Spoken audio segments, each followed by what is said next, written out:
Good morning বন্ধুরা, SR ব্লগে সবাইকে স্বাগত জানিয়ে আজকের ব্লগটা শুরু করছি। আর আজকে হচ্ছে শুভ দীপাবলি। সবাইকে জানাই শুভ দীপাবলি শুভেচ্ছা ও ভালোবাসা। আর দেখো আমি দুপুরবেলা বসে পড়েছি পুজো দিতে। আজকে যেহেতু অমাবস্যা লাগছে, দুপুর 2টোর পরে অমাবস্যা লাগবে, তাই জন্য আজ যেহেতু বাড়িতে তারা মা রয়েছে ওই জন্য একটু ভালো করেই পুজো দিয়ে দিচ্ছি। ঠাকুরের জন্য ভোগ নিয়ে এসেছিলাম, পুজো দিয়ে দিচ্ছি। আর রান্নাবান্না সমস্ত কমপ্লিট করে ফেলেছি, কমপ্লিট করে স্নান করে পুজো দিচ্ছি। মনে করেছিলাম যে পুজোটা দেরি করে দেব, যাতে অমাবস্যাটা লেগে যায় তারপরেই পুজোটা দেব, ওই জন্য একটু দেরি করেই পুজোটা দিলাম। আর ওদিকে রান্নাবান্না সব কমপ্লিট করে এসেছি, আর এখন পুজোটা দিয়ে নিলাম। আর খুব সুন্দর করে ফুল দিয়ে সাজিয়েছিলাম, অনেকটাই ফুল পেয়েছিলাম বাগানের থেকে, সমস্ত আমাদের বাগানেরই ফুল। আর ওই যে তারা মার জন্য একটা লাল ওই মালাটা নিয়ে আসা হয়েছিল, আমার ননদ কিনে দিয়ে গেছিল মালাটা। আর দেখো এখন পুজো দেয়া কমপ্লিট।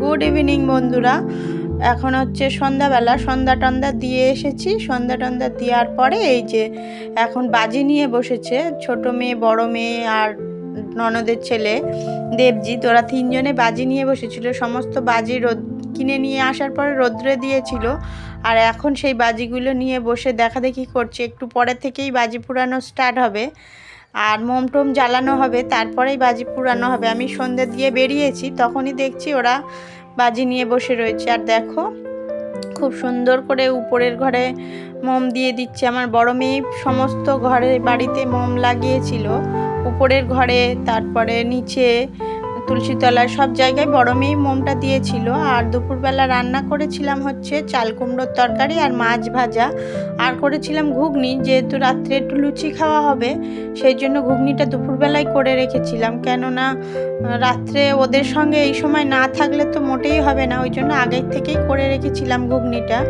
আর লুচিটা গরম গরম ভেজে খাওয়া হবে।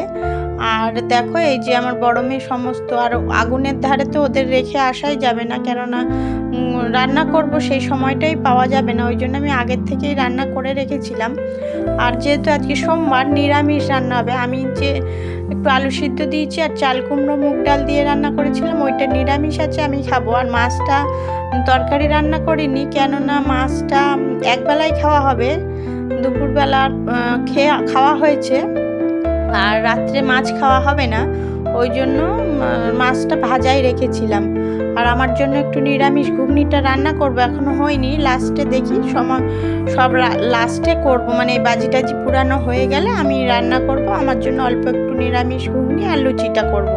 দেখো সমস্ত উপরের ঘরের সমস্ত জায়গায় সুন্দর মোম দেওয়া হয়েছে, মনেই হচ্ছে না এখান থেকে চলে যাই। উপরের ঘরে এত সুন্দর লাগছে, পুরো ব্যালকনিটা পুরো মোম দিয়ে সাজানো হয়েছে, খুব সুন্দর লাগছে।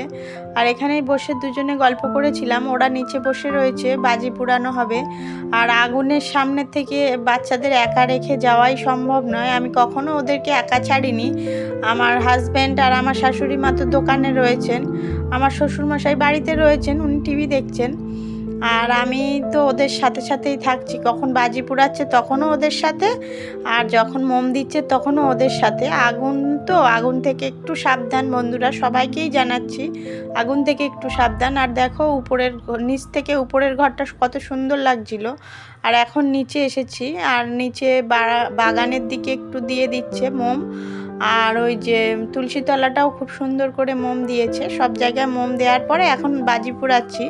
ওরাও বাজি পুড়াচ্ছিল, ঘরে বাইরে সমস্ত জায়গায় অনেকটা করে বাজি পুড়িয়েছে। তারপরে এই যে বড় যেগুলো হয় তুবড়ি, ওইগুলো তো অনেক উঁচুতে ওঠে, ওই জন্য বললাম যে আমাদের ঘরের বারান্দাটা শেড দেওয়া, বাইরে উঠানটা, ওই জন্য তো বাইরেই পুড়াতে হবে ওইগুলো। আর এই যে তুবড়িটা ওই জন্য বাইরে নিয়ে এসে পোড়ানো হয়েছে।